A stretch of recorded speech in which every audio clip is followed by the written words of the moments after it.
At BIR audits pansamantalang sinuspinde. Para sa detalye ng balita, DJ Joey Boy, pasok.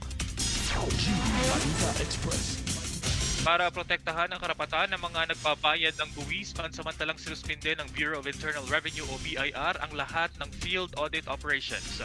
Ayon kay BIR Commissioner Charlie Mendoza, ang hakbang ay tugon sa mga reklamong inaabuso umano ng ilang revenue officers ang paghahain ng letters of authority at mission orders. Ipinagpaliban ng pag-issue ng mga bagong audit authority maliban na lang kung may agarang kaso na kailangang tugunan.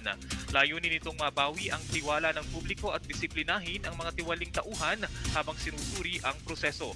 Pinayuhan ang mga taxpayers na patuloy na magbayad ng tama at mag-report ng anumang pang-aabukso sa pinakamalapit na opisina habang kanilang inaaral ang polisiya at proseso ng pag-audit.